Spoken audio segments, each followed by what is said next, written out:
What up, what up, what up? Welcome to the Life After Podcast, another episode. This your boy, Flo. What's going on, guys? My name is Guy Jackson. Zach DeBono. Yes, and we keeping the ether realistic. Let's go. You are tuning in to the Life After Podcast. Life After Podcast. Remember, Life After. The Life After Podcast. The Life After Podcast, baby. Woo! Don't you miss a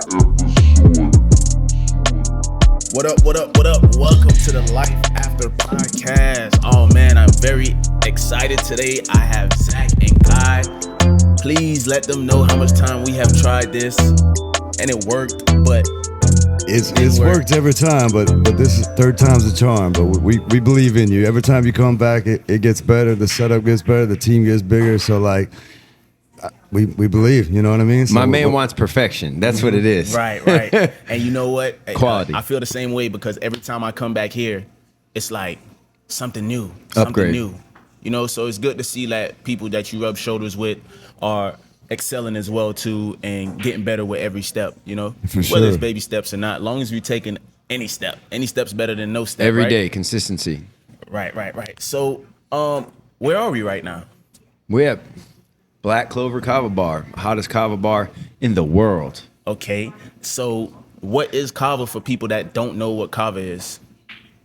Kava is, to the layman, I would describe it as a healthy, viable alternative to alcohol.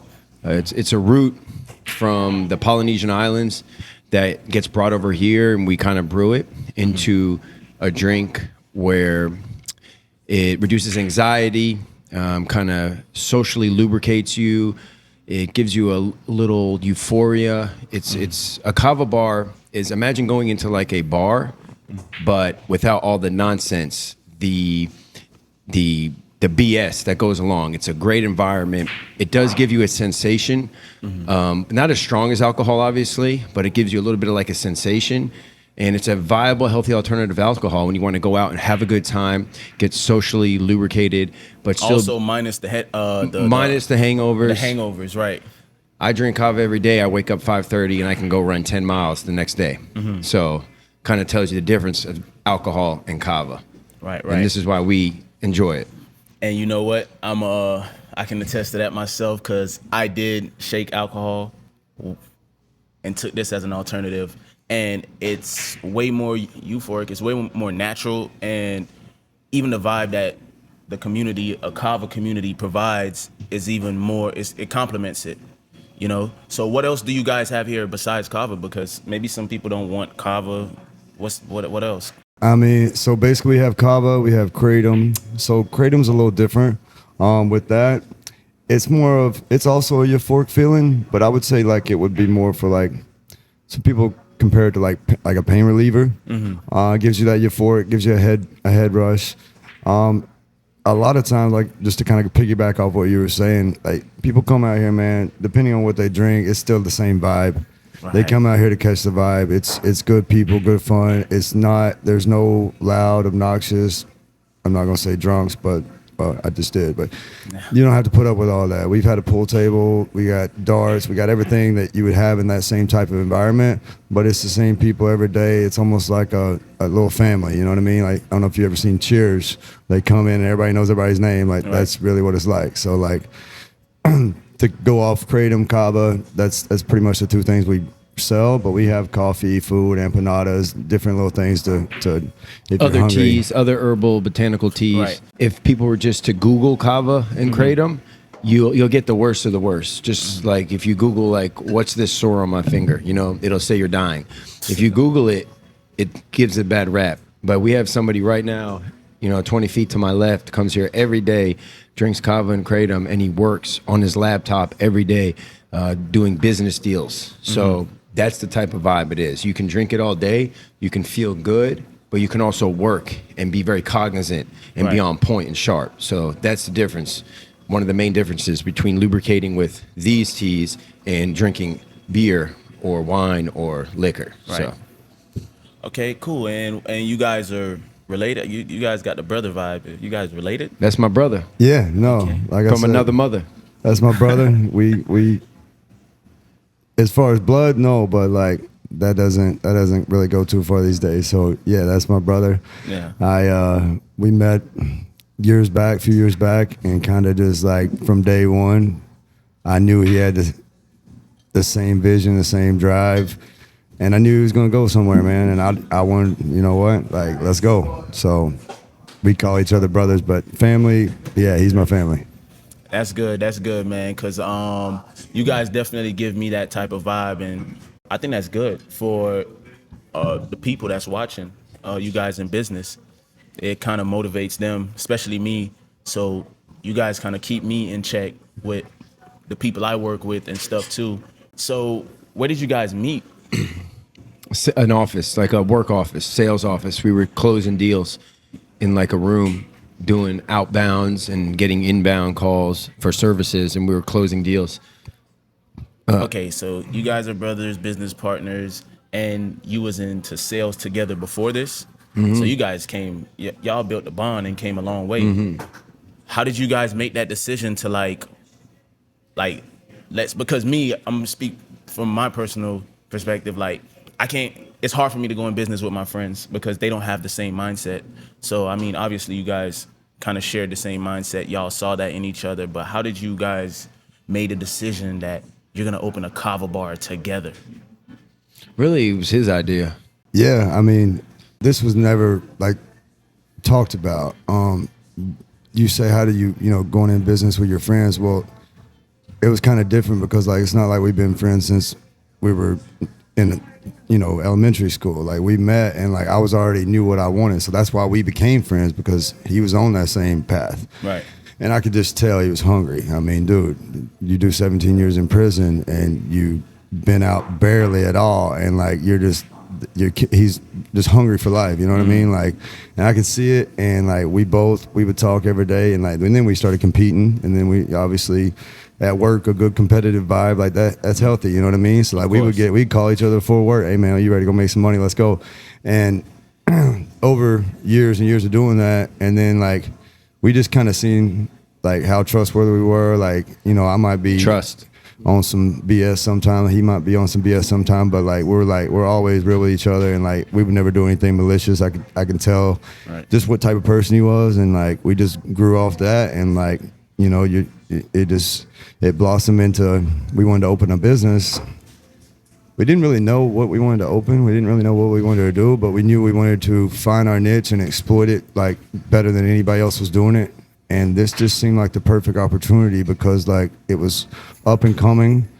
We seen businesses that were doing well that shouldn't technically be, like they weren't, the business practices they were using, they shouldn't have been as far as long as they were. And I just felt like we could come in and kind of take over really.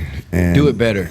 A lot of times it's not finding the next new thing.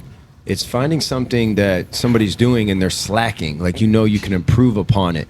Of course. And that's what we did, I mean, that's how every good idea evolved. Before you just had fire and wood. Then somebody saw it and they're like, wait, I see a way I can keep that burning. Then they made candles. Then somebody's like, wait, I see a way how I can use electricity to keep that going. Mm-hmm. And then it turned to the light bulb. And then now you have all different kind of lights, LED lights, all that, whatever. Every single business, whether it's kava, whether it's podcasting, selling cars, painting houses, a doctor, whatever it is, the key to business is how much value are you providing? Absolutely. How much help are you giving somebody? Mm-hmm. What problem are you solving? How fast you're solving it? How much above and beyond are you solving it? That's key in any business. Like even here, we're not solving, cancer, but there was a lack of kava bars that had games to play, that had community, that had sports. We created a solution to that problem and provided such value to the customer that we are the fastest growing kava bar ever. Yes. Because of that, we wanted to provide so much value that it cannot be denied. Like, wow, we love this place, we love this community, and that goes for anything. Absolutely anything. And you know what? before we kind of jump into the entrepreneurship side, I kind of like want to work our way up to it, because I heard about 17 years ago, or 17 years. I want to start there. Like, you were incarcerated 17 years. Yeah, I was locked up when I was 17 years old. I was a juvenile delinquent, committed a bunch of crimes. I robbed that gas station across the street where I now own this business. Just really a piece of shit scumbag, drugs, gangs, criminal activity. Committed, 1,000 felonies before I was 16, and caught up some cases, was arrested at 12, 13, 14. And at 17, it caught up to me. I was already been charged as an adult, and I was sentenced to 20 years Florida State prison. Man. And Wait, how old were you again? the day of my sentencing, I was already locked up for over a year in the county. So I was just turned 19 about Man. 3 days prior. Because I'm in the county for like a year waiting, fighting your case, whatever. And then the day I got sentenced to 20 years, I had just turned 19 like 6 days prior, September 29th. And yeah, they gave me 20 years, 10 minimum mandatory. I mean, like, what state of mind were you in if you can remember, like? Oh, I can remember the day I got sentenced. I can How did you remember I cried a little bit. I was a kid. My parents were there and they were crying, and you're just in shock. You think it's a life sentence. I thought it was a life sentence. Yeah. At that point, you think it's life. It's longer than I've been alive.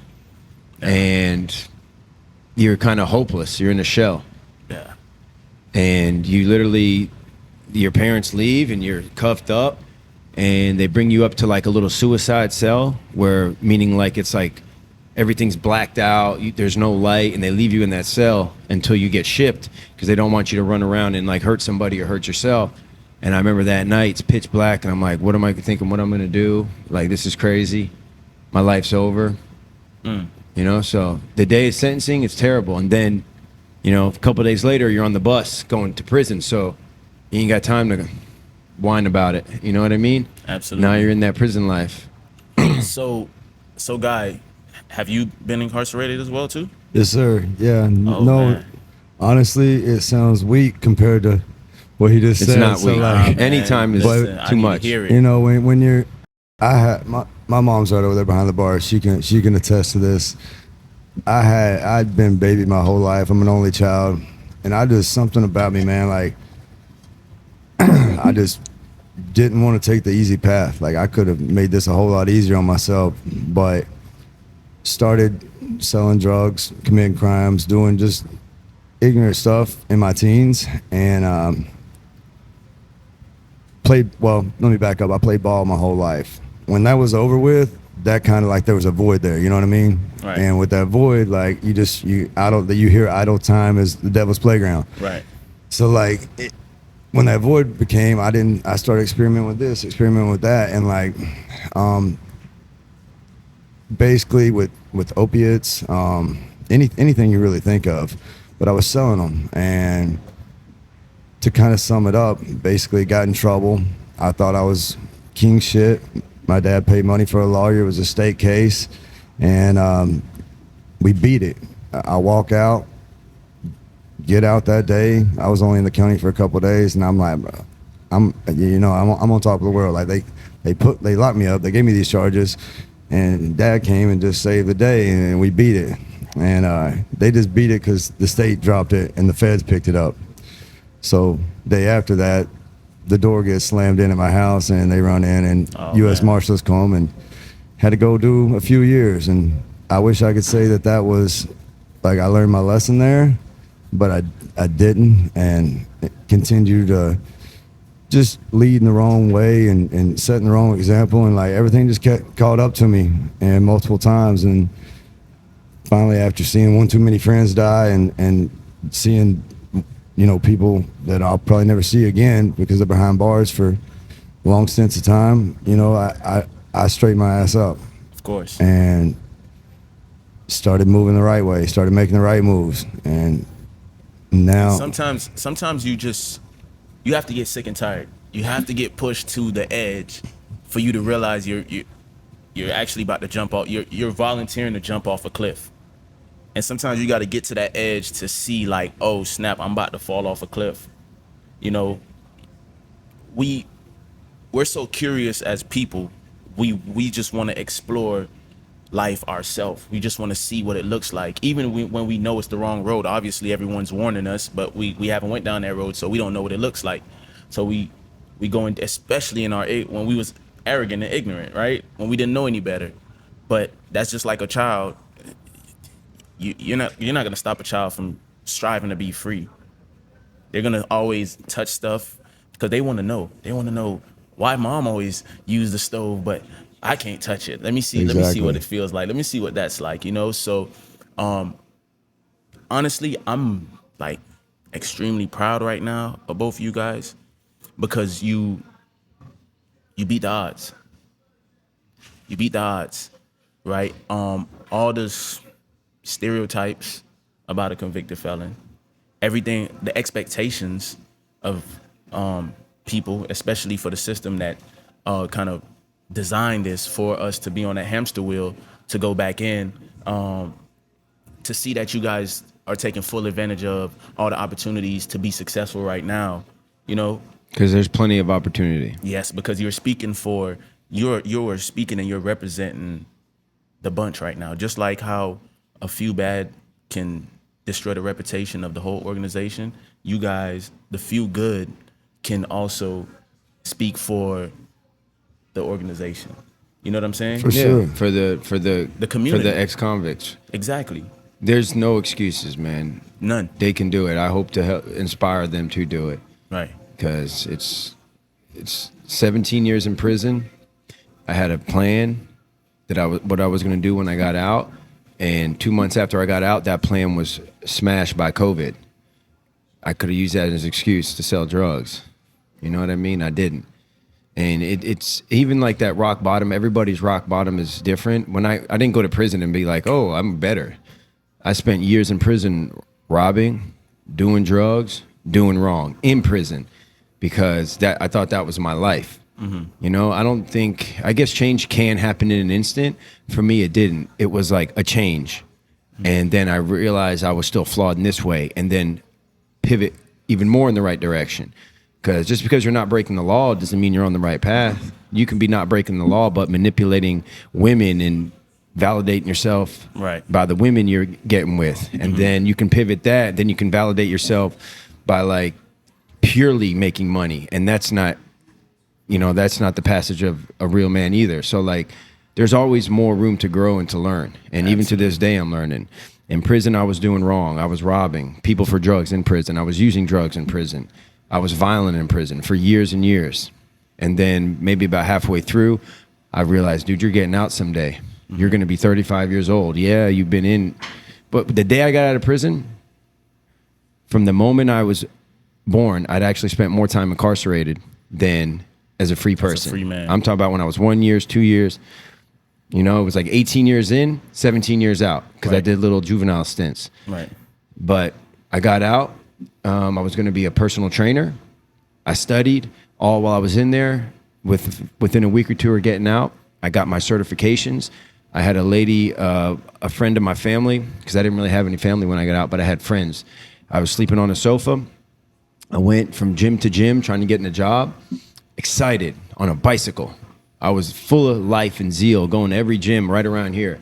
And, you know, they wouldn't hire me. My record. I got hired twice, but then like corporate came down a week later during the initiation process and was like, hey, you have to let him go. His record's too extensive. He doesn't have enough experience. But I was still, you know, optimistic. And then COVID hit and all the gyms shut down, all these gyms around here. And I was like, I don't know what I'm going to do. And then the lady that I was living with, she was an elderly lady. She's like, Zach, I'm sorry. I love you. You have to go because you're going to bring COVID into the house and kill me. And you guys remember in 2020, you thought it was the end of the world. You know, everything was shut down. You know, we know now it's a hoax. But so I had to pivot and I found a room to rent. That's when I got the sales job with Guy. It was another guy that I knew from prison that was like, bro, you know, you have that good energy. You can sell. You can be a salesman. I was like, come on, man. He's like, bro, I'm going to make you $100,000 this year. I promise you. I was like, no way. that 100,000, you might have told me you might as well tell me I'm making $1 billion. Yeah. You know, that's what it felt like to me. Yeah. And I rented a room. The room was infested with roaches. The whole house. I got out of there, went to another place. It was infested with termites. I found another place. I moved in with somebody, and I worked my way up. And me and Guy we always wanted more. We always knew there was more for us than just the rat race.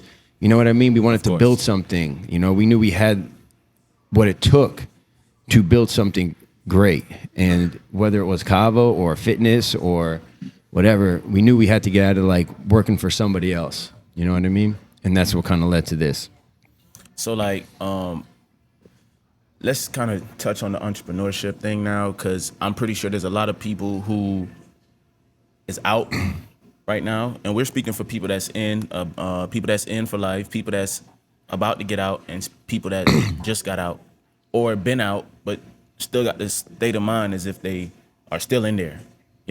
So like, what are some things that you guys did to kind of like motivate yourself? Like, what are some internal things? Because I don't think that happens out in the world. The world can't. I'll be honest. One of the, like, me, him, a saying that we have amongst ourselves, or not really a saying, but every time we run into something that maybe somebody else hasn't overcome or somebody else couldn't accomplish, we just say, like, we're different. You know what I mean? Mm-hmm. And, like, my whole life, I knew I was different. Like, I knew, like, just the way I carried myself, the energy I brought in the room, like, I like being different. And, like, was something for me when I got out of prison at first. I'm like, I don't want to be just a common average person. I don't want to be like, I want to be different and all that. What's more common or more average than a dude telling you he just got out of jail and, I can't get a job, man. I got a felony, man. I can't, they won't nobody hire me. What's different is a motherfucker telling you they got out of jail and they went from job to job like a missionary and saved up whatever they needed to open up their first business, and hopefully 10 years from now we'll have 20 of them, But that kind of pushed me because I was like, I want to be different. So that was like kind of a trick in my head, when I would hear people say like, man, I just got out, I got out 2 years ago, I can't get a job, I'm behind on charge. Like, that would make me like irk. Yeah. I didn't even want to hear that. Like, bro, you can't get a job, you can get 5 jobs. Yeah. They just didn't want to work. Yeah. But if you are a hard worker, somebody will give you work. Straight up. And you know what? Even telling my story when I first got out, I'm not gonna lie to you, I couldn't see me failing again. I feel like I was failing my whole life. I felt like I risked my life doing BS my whole life, and I've been taking from people my whole life. I just been taking from myself my whole life. I just couldn't see myself doing that no more. Especially the fact that I'm leaving from a place where some people are never gonna get the chance to walk out those gates. Ever. Especially not as a free person. You know what I'm saying? Mm-hmm. So I couldn't see myself failing again, bro. I couldn't see myself going back down that path again. So I had to cut off literally everybody. Family members, friends, everybody just got cut off. That's and step I had number to one. take myself away from the world for my own good so I could familiarize myself with what's going on out here. Because you can't just jump out here and think, no, you've been gone too long. This thing has changed. The morals of the world has changed. Yes. Oh, yeah. So I'm talking to you and everybody that's listening right now, especially. So I especially want to talk to the people that have family members in prison, because you're hurting, but instead of hurting, try to regenerate that hurting energy into strength and build something for whoever you got that's coming out. Keep them motivated, because they're gonna need to be inspired when they get out here. Because the easiest thing to do right now is quit. And trust me, we see how the homeless rate is right now. Those are people that gave up. Some people have actual mental illness, which is why. But a lot of people just like, you know what? It's too hard. Let me tell you I something. can't do it. You will not fail. Yeah. If you refuse to quit. Right. I like that one. If you refuse to quit, you will not fail. I love that. In the end. You will not fail. Yeah. Those guys in there, I mean, I can go on and on about certain things, but the number one, for guys that are in prison, and if they're getting out, even if they're getting out in 10, 12, 15 years, they can learn and develop skills in there that when they come out, they can dominate. They can dominate because the world out here is very soft now. They don't like to work. They're entitled. They want a handout. They're not creative. They're not problem solving. They're not leaders. They hide behind social media. So like they can post, and then get in front of somebody and they're the shyest people ever. In prison, life in prison is you are your word. Your reputation is you. Like you can't hide. It's not like, oh, he's a badass. What? No, you know he's a badass because you've seen him in action. He gets up every day. He works out. He goes on the yard. He leads other men. So like you can develop skills in prison of like leadership, of sales, of problem solving, of speaking man to man to people, of holding your word. Just the fact that in prison you have to hold your word or you're nobody, that skill alone, bringing that out here, being a man of your word, you're already ahead of 50% of the world because people don't hold their word out here. So you can develop those habits in there. And I developed a lot of them, not even like consciously, just by, they're inside of you. You know what I mean? Deep down, you know right from wrong. And the things that I think the guys in prison could benefit from greatly, and I would say the number one factor that's helped me, and I'm sure he can attest to it because we share it, and the other homies that we speak with out here, is like listening to podcasts. So having a mentor. Now, we don't have mentors that we speak to physically, but like the Andy Frisellas, the Real AF podcast, the Wes Watsons who did 10 mandatory and now he's worth millions, Ed Milet, Bedros Koulian, Jocko, David Goggins, these dudes, their podcasts have helped me every day. They drop nuggets of wisdom and they're principles. They're not like stuff that they invented. They're tapping into like the universal intelligence of like discipline, hard work, keeping your word. You know what I mean? Problem solving, being of service. Right. And that's what's helped me. And if the guys in prison had access to these same things that are on YouTube, that are on Apple iTunes and all that, it would help them. I would love to start a class and go and like do like dissertations. Like, hey, we're going to listen to Real AF 151. Yeah. And then next week we're going to come back in and, you know, we're going to write on this podcast. Because, you know, the Bible, it can save you. It can send you to heaven, but it ain't gonna, no offense, like save you in this world. You know what I mean? Like, so like they teach a lot of the Bible in there, but I think they could benefit from like those podcasts because that played such a monumental role is finding a mentor in my life today. Yes, for real. And you know what? Even now, that's what kind of drove me to start a podcast too, because I needed help. I needed to go back.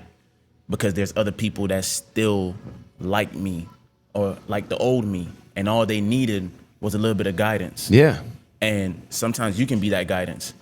I'm telling you, if you're not motivated, if you don't have the strength to motivate yourself, go and get yourself a mentor. Go and get yourself a mentor.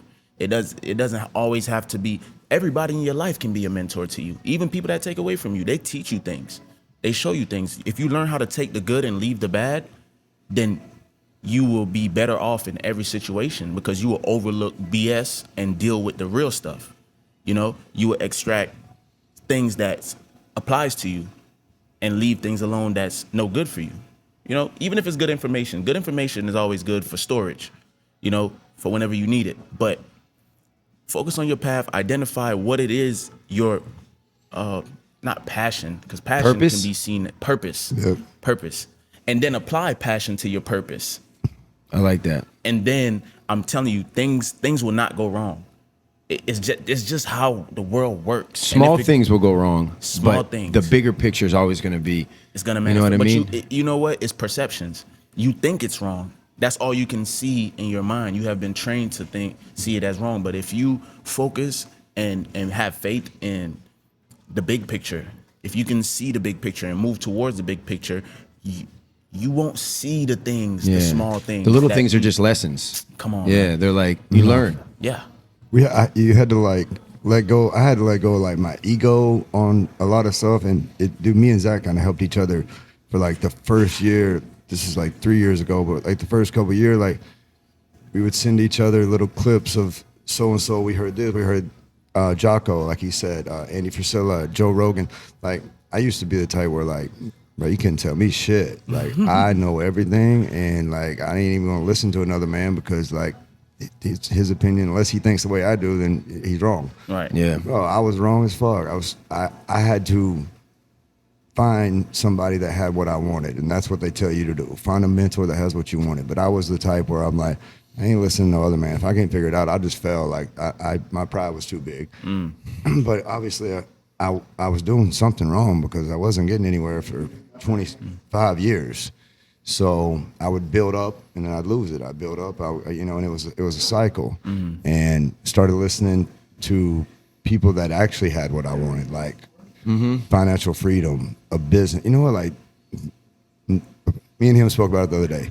Like used to go do something fun might have meant for me, go ride go-karts, go jet ski and go go on a cruise. I would love to go on, like back in the day. Now, like what makes like me happy is like seeing everybody else happy. Like, being able to go over there and like see, or even like play a game of pool with somebody like just in this spot, but just being able to look around and see everybody else happy. Like giving gifts, helping my mom out. You can't do any of that without money. So like, obviously, so we had to find somebody that was kind of leading in that direction, and we started listening to multiple different podcasts.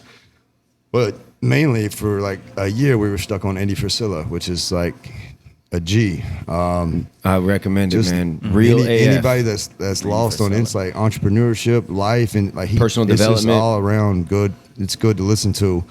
But like like what you put in your brain every day, it builds up. They say thoughts become reality. Absolutely. Like I don't 2 even years listen to ago, music anymore, bro. It's just podcasts. 2 years ago, I'm listening to Lil Baby, whatever. I'm pulling up music.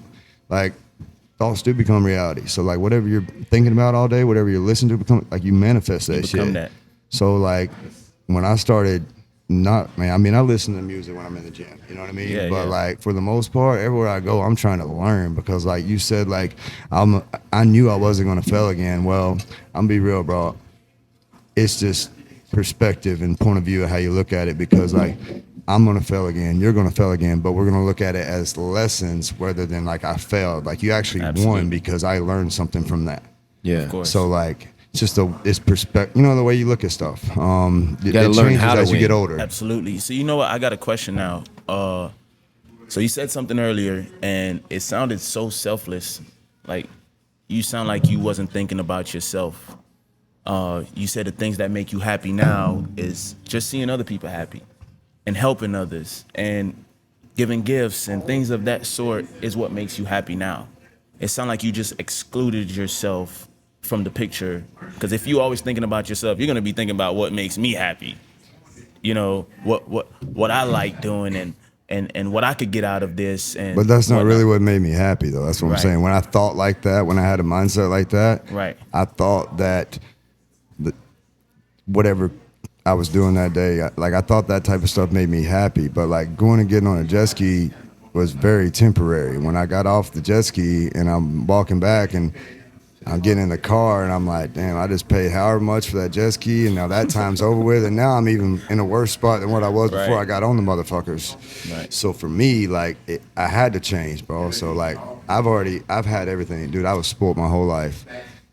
My dad would make sure the newest dirt bike, newest whatever, like he made sure of it. And then, obviously when it was focused on me, it was always the next level up. Like if I got this, I would want that. And like you can't ever get anywhere like that. Never But satisfied. now like you couldn't even buy me anything. So like I guess just like changing, same thing, changing my focusing on other people, like your purpose, your why. My why is not me. Right. And that's kind of what had to change for me to succeed, really.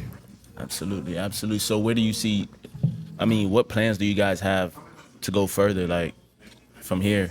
Whether it's with the Kava Bar, whether it's just in other ventures, or just where do you guys? What is you guys personal? It never plans ends, right now? man. Like my Instagram is living crescendo, and crescendo means like to live your life in a crescendo. Just like the music builds and builds to a crescendo, I believe you should live your life in a crescendo, which means you're never done contributing, You're never done accomplishing things. I don't care how successful you are. Your next success will be even more monumental. I don't care how much you've done. The best is yet to come. That's what I believe. So even with this, like, I know this sounds, I'm not lying when I tell you that people say, oh, congratulations. They're like, on what? We had a business for 8 months. Like, yeah, we love it. I'm proud of it. But this is very small to what I believe we're gonna do in the future. Mm-hmm. I've learned a lot, but there's much more to come. We are not successful yet. Right. I do love seeing the community we've built. I love the fact that there's 6 or 7, which is not a lot, but 6 or 7 employees that love us, that feel like a family, and they depend on us to build this place so they can provide for themselves. You know what I mean? So that's where I do want to have money. I do want to eventually. I'd love to have like an awesome car. Those things go along with it, but I also want to make more money so I can have a bigger impact. You can't impact anybody if you're broke, man. So when people say like, oh, it's not about the money. Those are the same people that get up at 6 a.m. to go to a job that they do not like. The only thing that they wake up for in the morning is to go make money.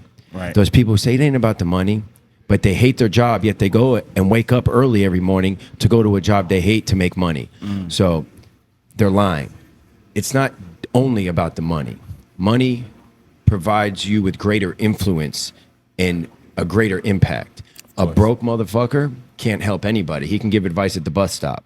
Right. If I was a millionaire, I could have programs and have 20 people working for me, going into prisons, advocating on their behalf to introduce podcasts and to introduce classes, I can meet Andy Frisella and say, hey, we want to help the guys in prison with your podcast.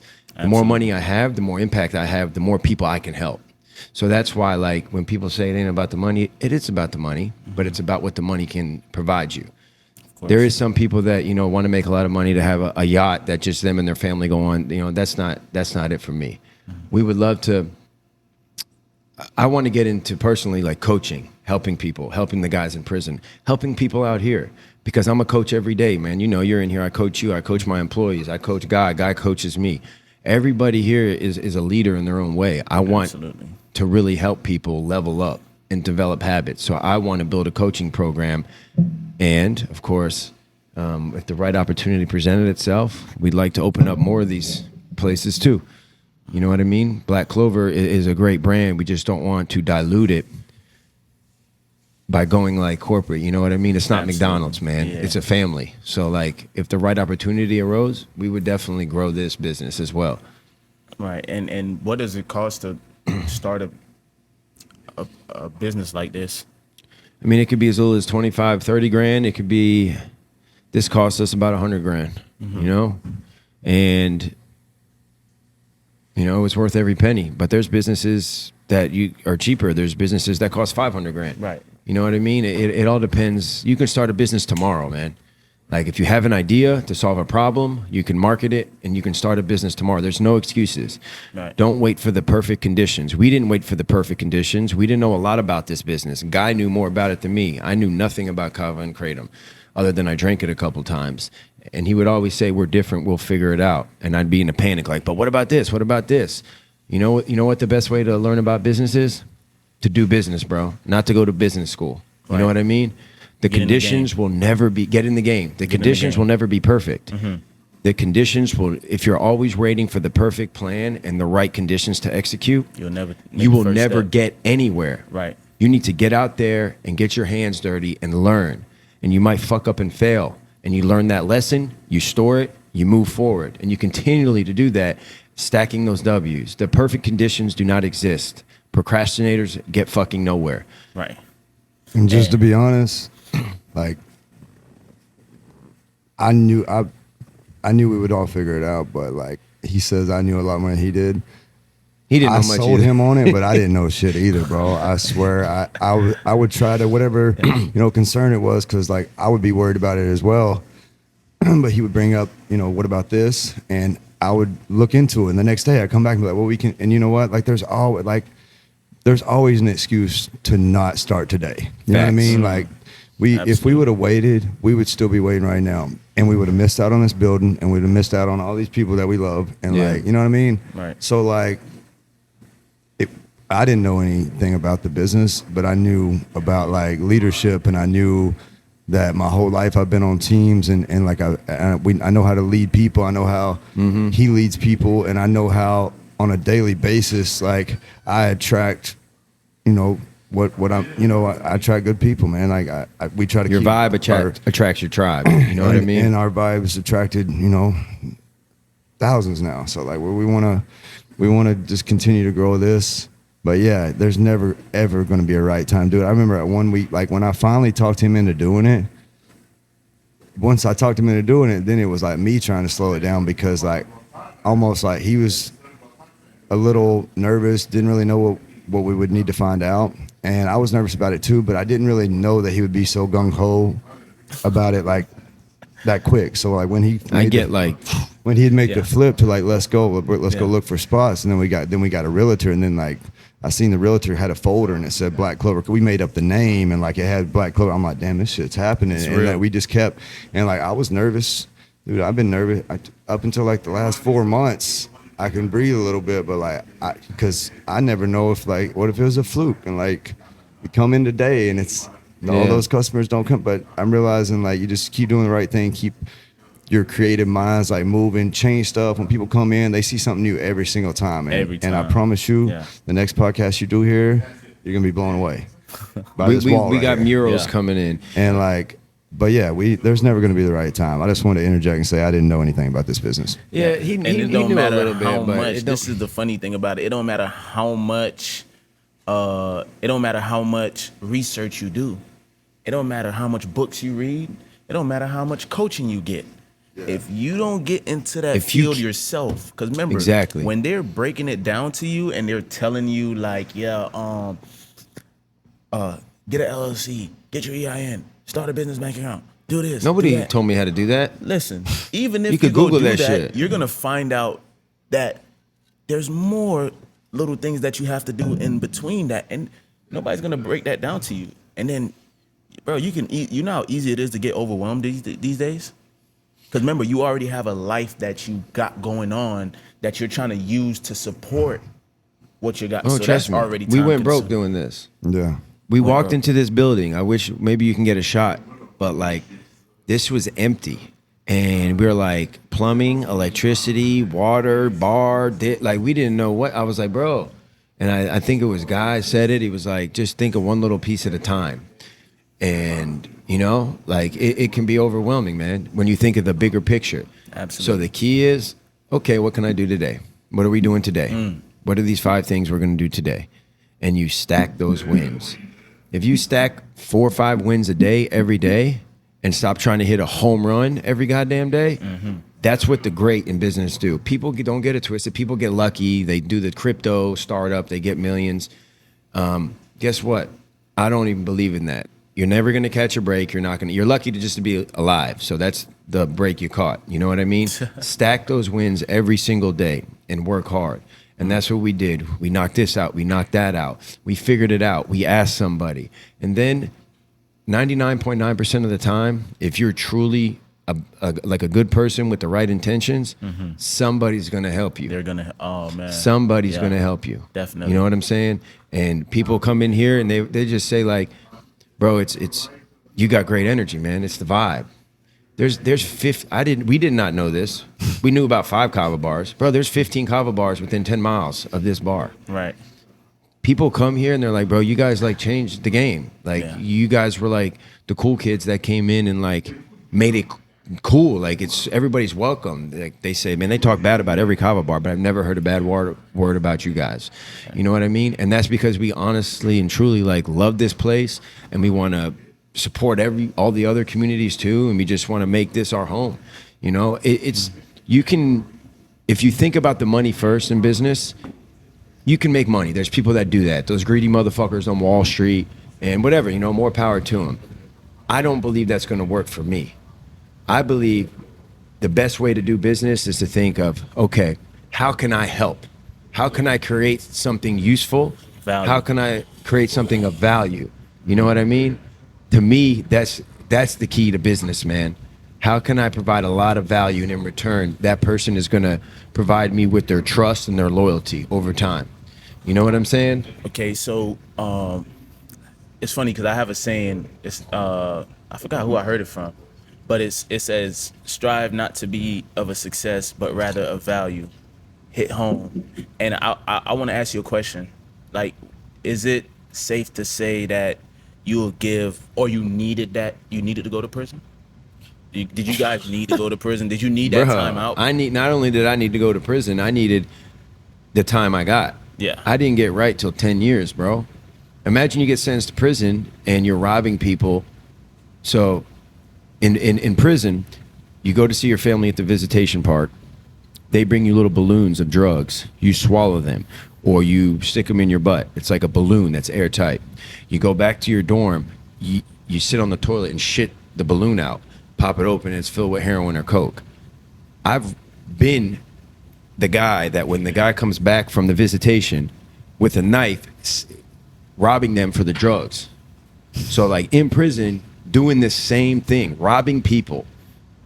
In prison, when I should have learned my lesson. I needed 10 years. I needed about 10 years just to start regaining my focus. 2009, I started changing. I'd already been in for 7 years. Like, I started realizing I'm getting out. I started getting around people that were getting out, and like they were studying. And I started realizing that, man, this is not cool. Doing drugs is not cool. Hurting people is not cool. So I got into fitness. I started developing my discipline. I believe fitness is the key. It's the start, because anybody can get fit. Everybody can't like learn business, but you can start working out, waking up early, controlling what you eat, controlling your actions, and you're developing the habits of delayed gratification. You don't get a six-pack in 1 month. It takes 6 months. So you have to work on something that's going to take many, many months. Business takes years, bro. Right. You know what I mean? So you're cultivating those habits. When I was in prison, I wasn't doing right. I started cultivating those habits. And then over time, even in prison, even after I got out, man, I did wrong. I was, when you get out of prison, I thought I had it all figured out. I was disciplined. He would tell me, you got it all figured out, bro. You're all disciplined. You work out. You don't drink. You don't smoke. You wake up early. You're making good money. You save your money. You build your credit. But all you want to do is run around and bang bitches. You're letting women control you, bro. You're like a little boy. You know what I'm saying? That's my dog. He gives me straight up. And I'd be like, oh, bro. Use it as an excuse. Well, I was in prison 20 years, bro. What do you expect? All these hot women out here. That was a big flaw of mine. I'm about to be doing drugs. Instead of addicted to drugs, I'm addicted to pussy. Part of my language. But like, you know what I'm saying? So that was another flaw that could have destroyed me in business. You know what I mean? So like, he taught me that. He had my back for months when I was doing that shit. And now I've learned that valuable lesson as well. So I guess the moral of the story is I got off track is like, you're never done learning. I needed to go to prison to get off drugs and to learn to be a better man. And then I needed to go through that toxic ass experience with women to realize that's another weakness of a man, is if he's letting his lust control him or a woman control him. You know what I mean? We all need these lessons to be learned. There's some people I think that are inherently better. I know I'm an inherently negative, like intense person, bro, just for whatever reason. So I needed to go through all these lessons, and I go through them every day. I'm still learning every day. Got to be on point. You got to stick to those habits. And for some people, it'll be painful to capture back themselves. In their mind, it's going to be painful. But if you look at even like what you were saying with working out, like you work out and then you push yourself, but in your mind, even the soreness that you're going to go through, even all that, a couple days later, that's going to go away. And the results is going to count. You've grown by 1%. Right. So it's very important that you guys ride it out. The things that you need, but you feel like it's going to be a painful thing for you, or you don't desire it. You have to, listen, stick it out. Start working on defeating procrastination. I'm going to give you a quick little simple formula. Just do it now. Do it now cuts all that short. There's nothing to think about, talk about, nothing. Get it done, then you don't have to think about it no more. You won't have to worry about procrastinating about that no more. because it's over with. It's done. So do it now. Listen, I'm not gonna lie. You guys are dropping some fire right now on the people and on me, because I'm definitely taking notes. And I go back and I watch these episodes at least like 30 times while I'm editing them and stuff like that. And I'm telling you right now, you guys got me inspired. So I know the people that's listening. And this is the beautiful thing about podcasting, is that sometimes me and you can say the same exact thing, but they needed to hear from you specifically. That makes sense. So that's why the platform is there, to like give everybody a chance to push out their voice to the world, especially people who have overcame those little challenges that people are still dealing with. They might need to hear from you. And a person might just stumble across this episode, might just see a short and see Guy speaking, talking that jazz, talking good, you know, and it just connects changes with them. Yeah, That's all it they does, and it depends on, like, you might not hear it at the right time. Like, he cracks me up sometimes because I'll tell him something in the midst of, we have a lot of work, a lot of people coming in and out, we got a lot going on, and I'll tell him something, I'll say it a couple times, and then it'll kind of die down, and like, I know he respects me, I know that's my dog, I know he cares about what I think, how I feel. But he'll come back 3 weeks later and he's like, dude, the greeter at Walmart told me this. We should do this. And I'm thinking, you listen, like, I told you the same damn thing. And you listening to, okay. But it's just the timing and who it's not, you know what I mean? It does, who it comes from matters and the timing of it. But also, like, just to kind of working out discipline with that. He would push me on that because I knew he would go every day. And like, Every day. I was going like 4 days a week, like 4 days a week, 5 days a week, and I would call, yo, what's up? Just left the gym, and like, you know, you hear about frequencies, people be on different frequencies. You could tell, like, if I go get a good workout in and clear my mind, and it's not all about like the physical looks of it, but like I clear my mind and I'm refreshed, and I ain't never killed it at the gym and walked out and been mad about going. Ever. So like, I'd be like, man, I go 4 days a week, maybe 5 days a week, and then like we started listening to multiple people. Wes Watson, Jocko, they all do around the same thing, but it's non-negotiable. Like, just get up and go, and that's something that kind of like helped me, because like I realized that like even the most baddest ass dude I think I hear.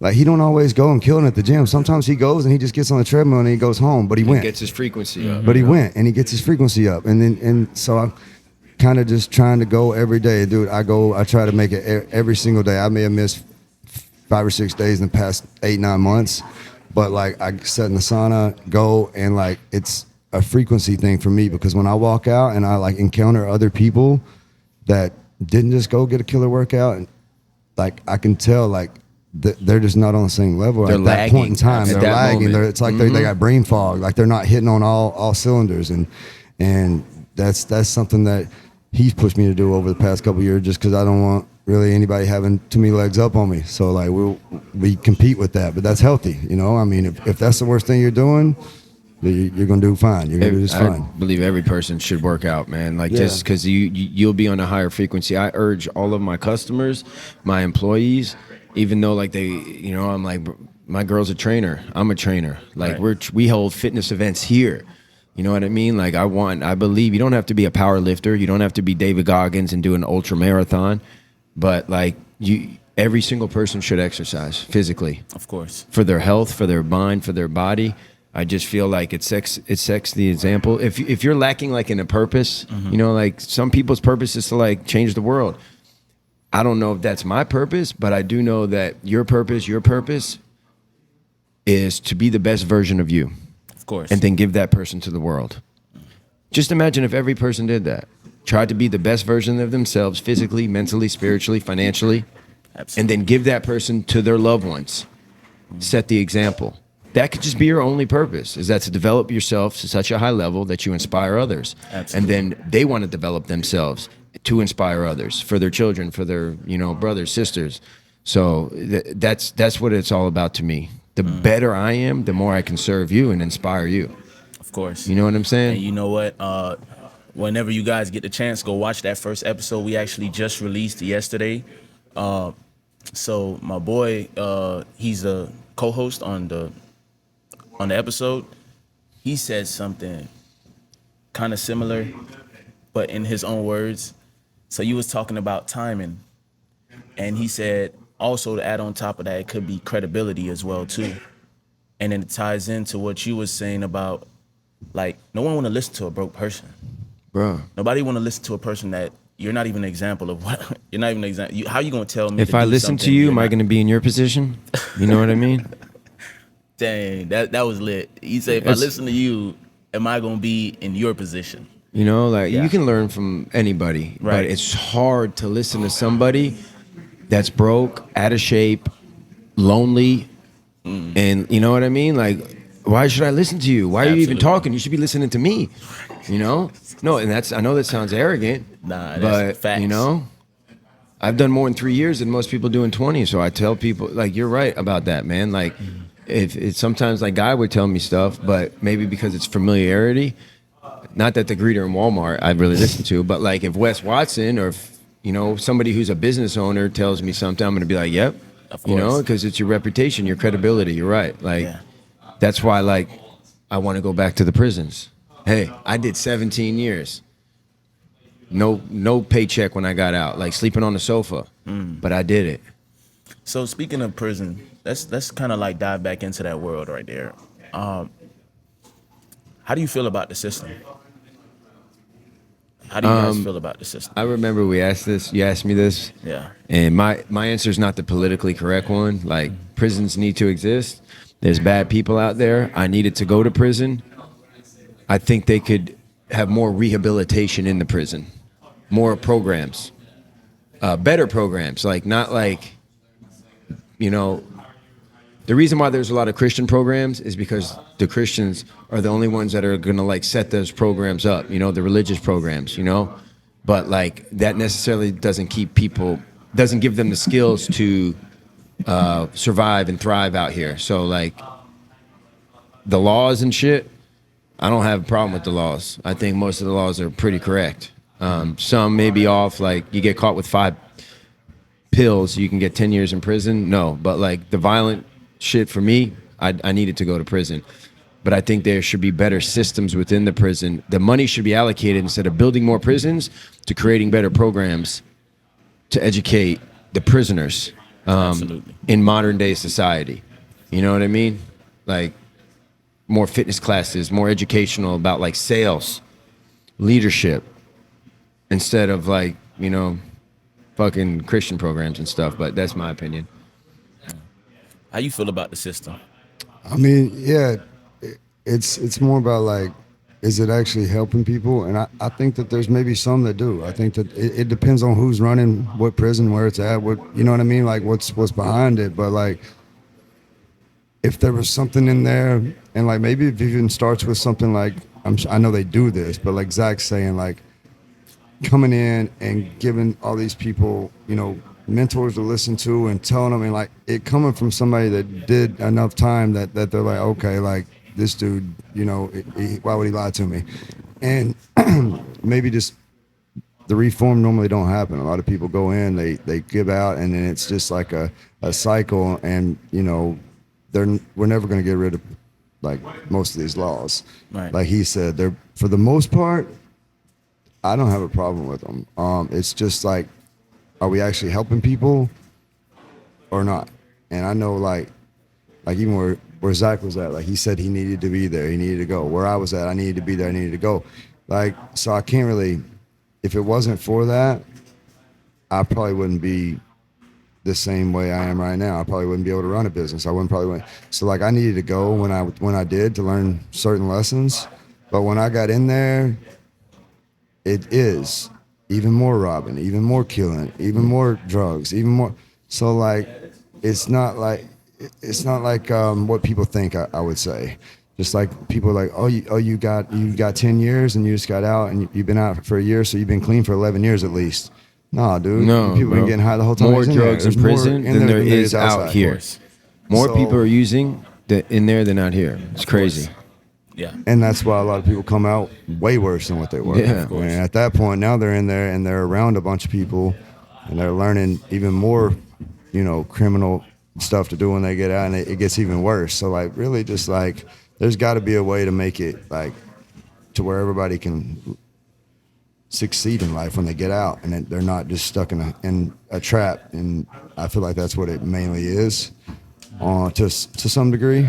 But yeah, man, like if we get into that, we're going to be here for a whole 5-6 hours. So There's bad people out there that need to go to prison. Yes. You know what I There is. mean? I mean, I feel like if it's set up to the point where it's not abused and it like the abuse to prison pipeline, if the staffs get the proper training and like you were saying, if the money are used the way key how is it's the supposed money, to bro, for the the money. program, because They I make a was lot in of money off the programs, prisons, of bro. course. And I was in the programs. I was in I went to school for printing and graphic arts. I was in Pride. I worked at Pride, making a little bit of money. Hell yeah. So, but it was mediocre. It's not effective, especially for the type of people that's there. Remember, it's intensified with scumbags. Yeah. Well, people who was scumbags, probably at the time that they got convicted. I was a scumbag. Exactly.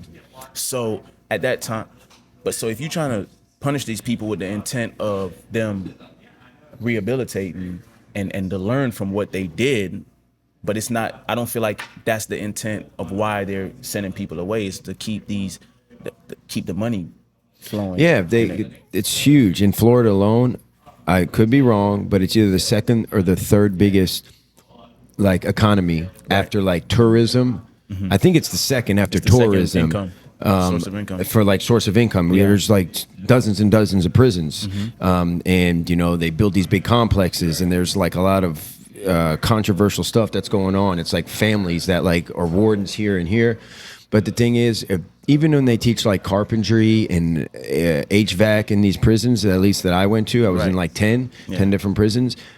You don't even have to go and like apply yourself. Like you can just go and like bullshit and you get a check and the teacher is not really trying to teach you. So It's like, and even if say they were teaching you how to do like painting or carpentry, in this day and age, when you get out, they're keeping you in the loop because you get out, you start as a laborer. And I'm saying that's fine. You start as a laborer, you make $10, you can't support yourself. Say you're 38 years old, you got a kid, you got a girl. You can't support yourself making $500 a week. So now you're struggling. So it's like, it's not there. I believe they should teach leadership. Entrepreneurship, leadership. Sales. Right. How to communicate. Sales is how to communicate, man. That's what sales is. Not tricking somebody into buying your car, but how to persuade and communicate properly, provide value. Teach people sales, teach people leadership, problem solving. Give them like a problem to solve together. Those are skills that are more valuable, no offense, than teaching them how to, be a carpenter or take a masonry class, like, because they can succeed anywhere they go with leadership and scales, and even marketing. Teach them how to do marketing, graphic, things like that. Those are skills that I believe they need to learn. Put them in a boot camp class where they're learning discipline and they have to speak. And there's courses in there, the Gavel Club, Toastmasters in there, where they're speaking in front of a crowd. Teach them how to speak and communicate properly and convey their ideas. You know what I mean? Those are skills that relate directly to the outside world today. You don't need a degree. You don't need a certificate. If you can work hard, problem solve, be a leader, communicate, those skills alone get you somewhere. You know what I mean? So that's what they should be teaching in these prisons. All right, man. Listen, I'm not going to lie. I enjoyed my time today with you guys once again for the third time. always. I'm ready for number 4, bro. Yeah. We're going to do a number 4. We have to. Whenever. Words. All you got to do is let me know. I'm going to be here. For sure. Just No. let me know. I love and talking we'll be about here. this stuff, man. Yes. It needs to be talked about. This is not everyday conversations that people have. And the awareness level is so low right now. And it's like people don't even want to know. I feel like it's conversations we have, but usually our employees get tired of it like 5 minutes in. So to be able to talk about it for like an hour or two, I like that. And nobody walk off. Because people, I talk about this, what we're talking about, this Yeah. is the shit I talk about every day with like my girl, she's tired of it, with, you know what I mean? So But it's like people being on your frequency. These people who are quick to walk away or get tired of it easy is because, first of all, there's alternatives. Like I could be scrolling through my phone right now on Instagram, then to be listening to this and watching or more maybe it's entertainment maybe things. it's hitting somewhere in their in their hitting gut. a little too Maybe close it's to even home. that. And you know what? Maybe a person won't realize until they see that how it affects them too. Yeah. See, when you find out that you're a taxpayer and your money is being put into the prison system too, Yeah. that's when you'll be like Hundreds of wait, millions, billions. hundreds of see, they're taking out little portions, but it adds up, and it's going into something that's it's not corrupted as in the system. We can't blame the system. It's just corrupted as in your money is not being used wisely. It's like I put money into my community to build sidewalks, and they took it and pocketed. I would be very concerned. But I mean, I wouldn't be concerned as long as I didn't know. But Or they once took people it can and they like see- built an island or something crazy. Yeah, they build an island and they bring little kids out to the island, and you know, and then the guy mysteriously hangs himself. So people have to start seeing how this connects to them, and then they'll be the first one to initiate the conversation. Yeah. Listen, I love this stuff. My people tell me like, relax, chill. I don't want to relax, man. I want to work hard. I want to help others. I want to achieve great things. There's no time to relax, man. I want to go harder. I want to have a podcast. Yeah. You know what I mean? I want to have you on my podcast talking about how successful. They gave me 17 years to relax, bro. What more You know what I relaxing we mean? need? They wanted me to relax for the rest Yeah. of my life on a bunk so they The can. back end's gonna be. It's gonna be a lot. You need to rest. Yeah. All right. So listen, man. Where can the people keep up with Black Klover Kava Bar and Zack and Guy? How can the people keep up with you guys? Instagram, Black Klover Kava. That's Clover with a K. So K lover, Kava lover, Kratom lover. That's where the Clover comes from. So Black Klover Kava on IG, and then my personal is live_in_crescendo, LIV_IN_CRESCENDO. Live your life in a crescendo. Hit me up. I put very inspirational stuff. It's not for the sensitive though. If you want to level up, if you want to develop skills and habits of acceleration and just being a successful person, and you don't want that baby talk, follow me. Yes, Straight sir. up. Straight yeah. up. Black Klover Kava, 4405 North Federal Highway, Oakland Park would be the address. Come anytime. We're open at 8 a.m. to 2 a.m. in Whenever. the morning. So we don't really close. So whenever y'all want to slide by, check us out. And then for Instagram, it would be Guy Jackson 45. So GUY Jackson, JACKSON 45. Boom. All right, definitely. Y'all heard that. Black Klover with a K, Kava Bar. All right. I am extremely excited that we not only got through this successfully, but we was having successful conversations, high frequency vibration conversations, high vibration conversations, next level conversations. And for everyone out there that's listening, especially on the audio version, listen, you must go subscribe to the channel and watch the video. This place is amazing. We will make sure we put videos to show you guys how this place look. This place is amazing. It has nothing but vibes. All right. Y'all know who it is. It's your boy Flo. You want to find us? Well, you already found us, obviously, because you're listening to us. All right. Life After Podcast. LYFE After Podcast on all platforms. Y'all have a wonderful day. Stay tuned, and we keeping it ether realistic. Let's go. Yes, sir.